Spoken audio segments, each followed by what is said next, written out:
Ayan na guys. Ganyan ko lang inaayos ang kama namin pag may guest kami. Kasi pag Monday to Saturday, we are very busy working. Ang asawa ko, alam mo naman ang mga husband, senior ng bahay. Haligi ng bahay, magbigay lang ng pera, okay na. Tapos ito yung aking dresser table, naging makina. Sewing machine table.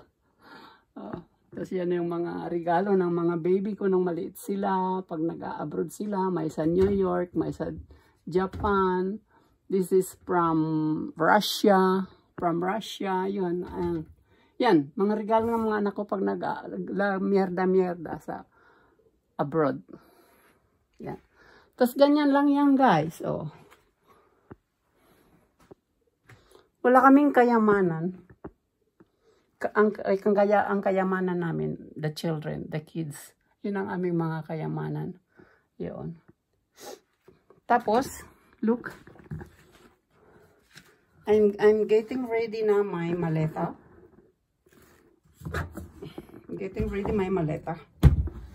I'm so excited. I want to go home by October. But my husband is not yet pensionado.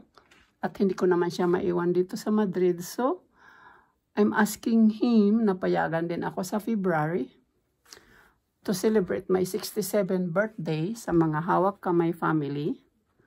Yun. Yan ang plano ko. But, let's see. Because Madrid is really my house. My home. Dito talaga kami. Oh, pero, I have dreams to come true in the Philippines because Mama is there in my house. Yun. Okay, bye guys. Yan lang ang aming kwarto. Nice ko na yung bed. Ganyan lang. So simple. Dito kami nanonood ng live streaming. Kuyang Blads, hello. Happy birthday again. And Theodore Alas vlogs. You know why I'm mentioning them? Because we are all pieces. Matanda lang ako sa kanila. February 27 ako. Nag-66 years old. You see, I'm happy. I'm always saying I'm 66 years old because my boss said I don't feel like 66 years old. Wala na kasi akong problem. I never have problema ever since in my life. Gusto ko lang maging masaya. Although in Philippines, I was very skinny. Kasi twice a day lang ako kumakain. Yeah, because nag-walking lang I'm walking from Santa Ana to Canonigo Street, where is my Carlos P. Garcia High School. Doon ako nag-high school. But in the province, I'm very super spoiled of my lolas. I'm their Heidi. If you know the cartoons Heidi, I am Heidi on that Pueblo mountains.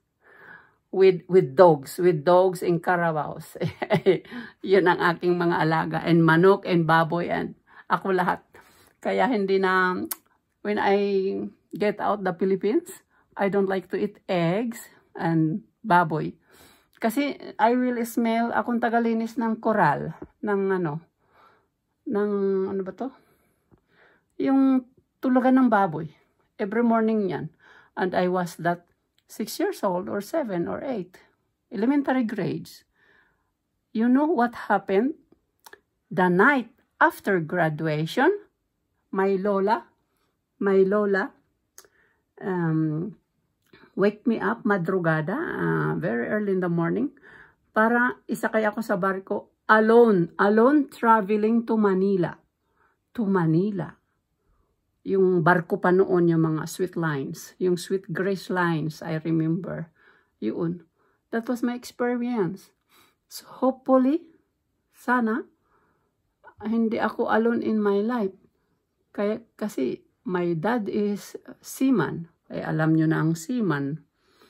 Pero kasi I was the legit child, the eldest among others, sa mga siblings ko, sa father's side and mother's side. That's my life story. Sabi ng mga anak ko, pang teleserye, mama. Teleserye. No, I will not that. Kaya, nagbablog ako, as I told, it's not for monetary. Makapag-monetary naman ako, pang charity ko lang talaga. For myself, I'm forever life na pensionada. Yun. A little bit of money, but in the Philippines, it's big money. At saka, hindi naman, just, we have to buy water and electric and, the internet. And now, ever since na si mama, it was in my house, yung mga nakatira doon, libre ko lahat.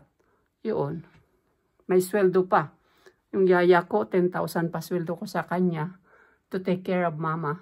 Andito sa bahay, look, ang hirap ko, hindi ako pa rin ang atchay. Thanks, Nanay Achay, for teaching me how to make landscaping.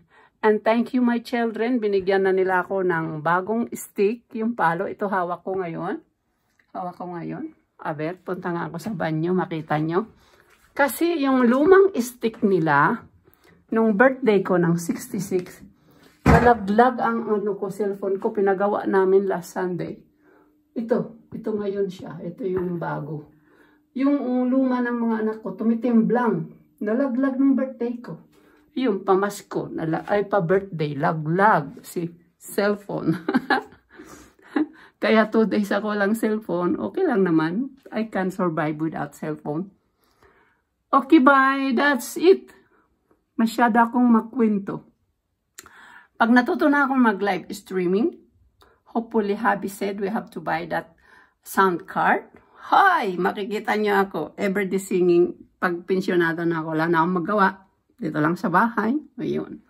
Kanta-kanta every time. Lahat ng pupuntahan ko kayo ng mga nagla-live streaming na nakasubscribe sa akin. Yun. Okay guys, good luck! Masaya lang ako kasi ayos na yung aking cellphone at binilhan ako ng mga anak ko ng stick. At pinapakita ko sa iyo ang content ko, what a miss. And then, the other side of what a miss. Pero talaga, tamad na ako because I'm very, very tired na. Kailangan na talaga mag-retire, hopefully by August. Yun ang aking deadline to work. But I have to wait my husband. Next year pa siya mag-pensyon. So, my bossing said, she said, Senyora, I have to work. But, let's see. Depends upon my health. Yun na lang. Healthy naman ako, pero 66 years old is... Akala nyo lang ganun, but may arthritis, ganun. Pagod na. Yun. Pagod na at sawa na sa ganitong buhay. I want to go lipad somewhere.